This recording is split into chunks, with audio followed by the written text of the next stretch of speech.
is from 1930. Of course, there was very grim reality behind that, but people were proud of what they did, the miners.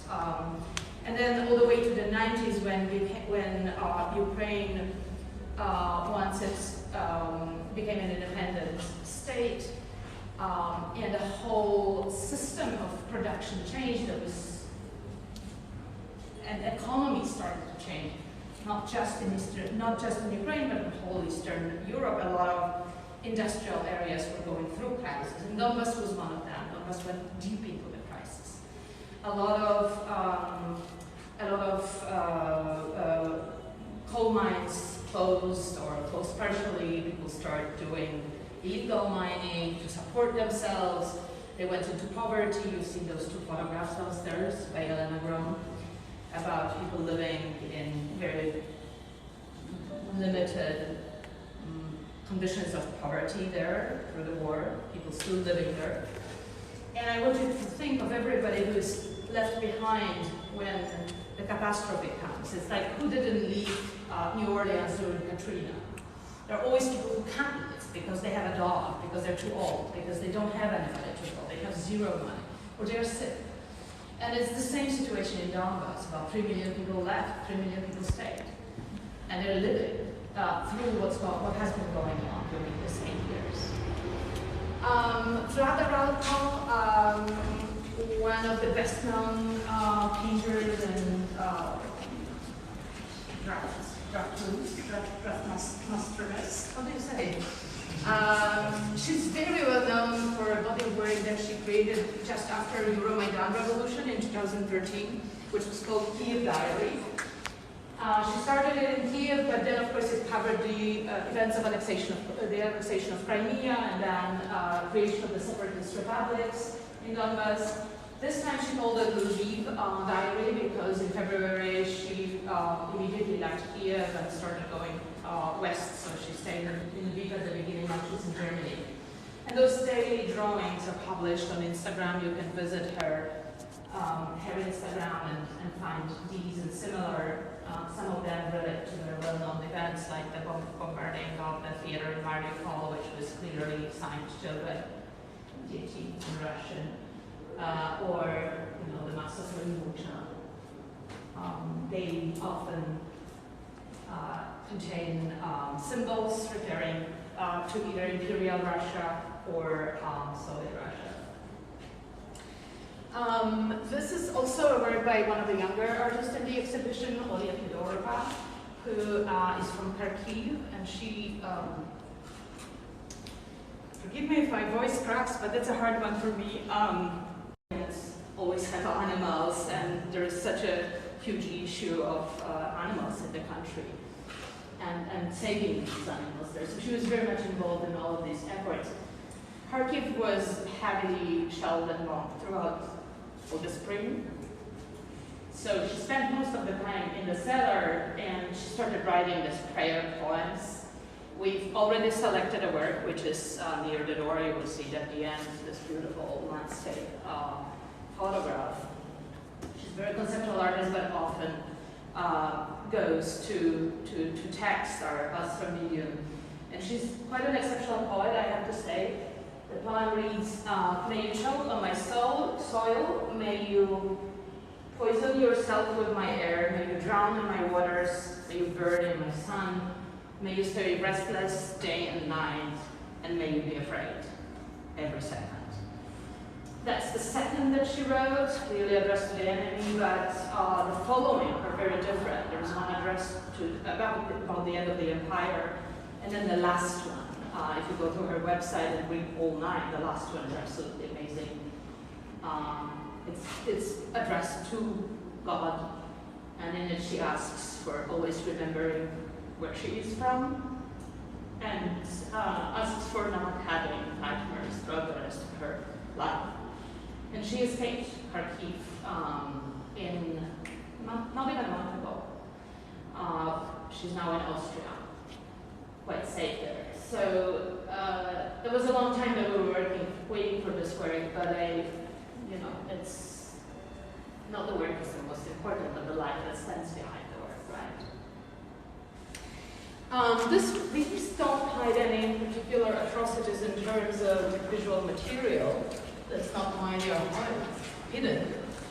Anna Sherbina, just like Lesha is an artist who plays with the history of painting, the historical genres of painting, and particularly her particular interest is the criticism, the critique of traditional teaching in the academia. The academy in Kyiv is particularly traditional. They are taught, copying nature, going through all the genres from naturemort through landscape painting and miniatures and monumental painting and everything. So she played with the form, with the tradition of ruin paintings, which was very popular in Europe in the 18th century, not just in painting, but people would build fake ruins in their gardens, like Greek and Roman ruins. And these are, of course, ruins of Donbas that she observed while on a humanitarian mission with an organization called SOS Vostok. It's very interesting that most of these artists, of course, are active politically in many different ways. And, well, that is kind of obvious, but what fascinates me is that it doesn't make their work in any way simplified. It doesn't become a poster, a conceptual painting that is a result of an activist work. So I think it's kind of fascinating. The work behind you is kind of an encore for this exhibition. It anchors in the past. Our horse cat could be called, if I wanted to make a simple comparison, could be called Ukrainian Frida Kahlo. She was born in 1929 in a Russian-speaking family in Crimea and was murdered most probably by KGB in 1970 at the age of 41. During her life, she was not only a terrific and prolific artist, but also a human rights activist and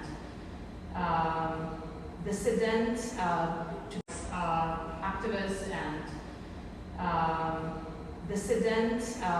together with poet Ivan Svetlitsny, who is portrayed here. They were members of Шестидесятники, the 60ers, a movement which, for its style, is sometimes compared to the beatniks, but if you specifically Google her and the word mosaics, you will find fantastic artworks that she did in public space. She was expelled twice from the Ukrainian Republic Union of the Artists. She was expelled for the first time. She made a project she actually produced the stained glass window for the Kyiv University with Taras Shevchenko. Taras Shevchenko was a Ukrainian poet, and for that she lost the membership in the Social Republic of Ukraine Union of the Artists. And the second time she was involved in political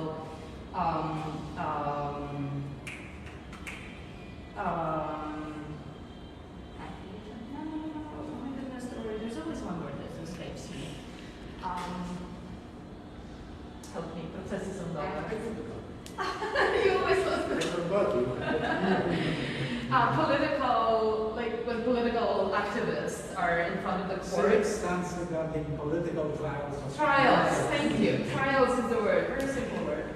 So for her political stance, the second time she lost the membership in the Ukrainian Artist Union.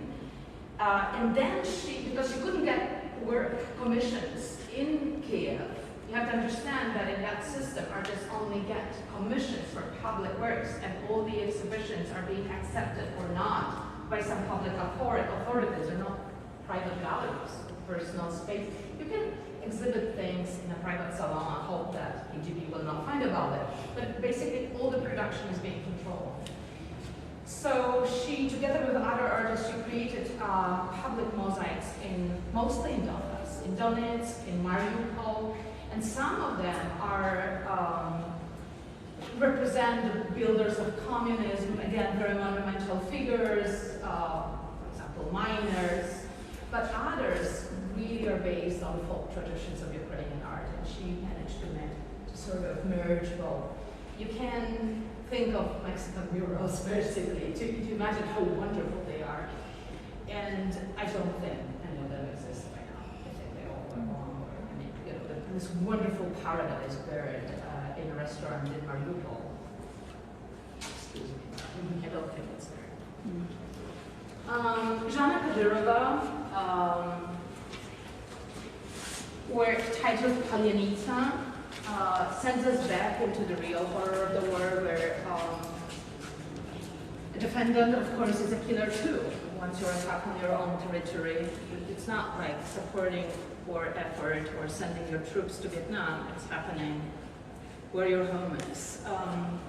Kalyanitsa is a word. It's a name for Ukrainian bread, for a particular type of bread that is very popular there. And it's a word the Russians cannot pronounce correctly. Before the invasion now, and that's also how separatist republics in Donbas were proclaimed, Russia sent a lot of people infiltrating those territories, you know, handing pamphlets and leading pro-Russian manifestations and helping start local governments that will be pro-Russian. So too, because people in Ukraine also speak Russian, predominantly a lot of people speak both languages. Russian is most popular in the East, Ukrainian is most popular in the West. But the country is basically bilingual. So how can you distinguish the enemy? By asking them to pronounce the word Kalyanitsa. How is this pronounced? I can't tell you because I'm neither Russian or Ukrainian, so I can't pronounce it correctly or incorrectly the way Russians pronounce it. It's a movie of how this work was created. You are free to stay longer and watch it. And there is the artist statement. Evgenia Zhana is probably the best known Ukrainian artist internationally, at least a woman artist. She had several presentations of her work in Venice over the past 10 years. We all know divisiveness and when social media, or just couldn't imagine living their place, their land. You also have to imagine that in Eastern Europe, people live as much as they can in the same place forever, their entire life, where their grandfathers lived. If the house was bombed, which is usually the case, they would try to rebuild in the same place, the same area, the same exact place sometimes. So there's this very strong attachment to the place where you come from, much stronger than in the US, I think.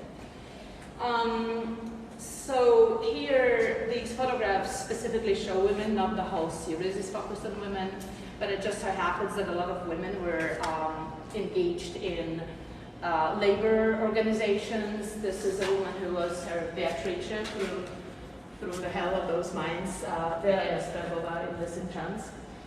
And she just participated in, she just created a strong bond with them, and glimpses and pieces of what she observed them and of the aura of their life there is here, not claiming to be any more than what it is.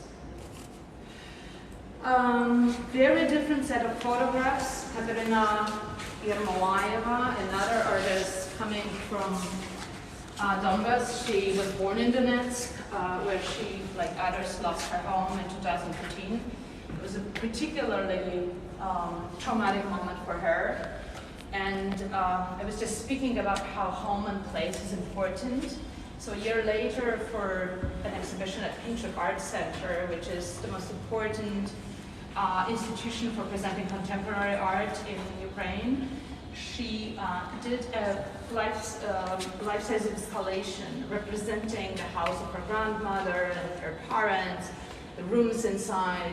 You know, if you think of Camus, who was in prison trying to survive his prison time through remembering what object lied where in his apartment and like recreating the apartment in his head. That's what she did with this project, except for it sent her to hell, to complete depression, very dangerous thoughts and episodes. And I do not, of course, shed light on anything that should be hidden. She speaks about this openly only, and only that allows us to include a work that speaks about the effect the war has on mental health of people who are suppressed by siren sounds and just having houses around them bombarded and being there all the time. So she started to experiment. She said that she lost herself completely, first as an artist and then as a person. And she still is in the process of trying to recompose and re-envision and reinvent herself. And this is the result. She plays with gender roles, but with non-binary characters, with different personalities, through performances and through photography. And we have to, I guess, get a little deeper because this is the end of this work and the beginning is near the window.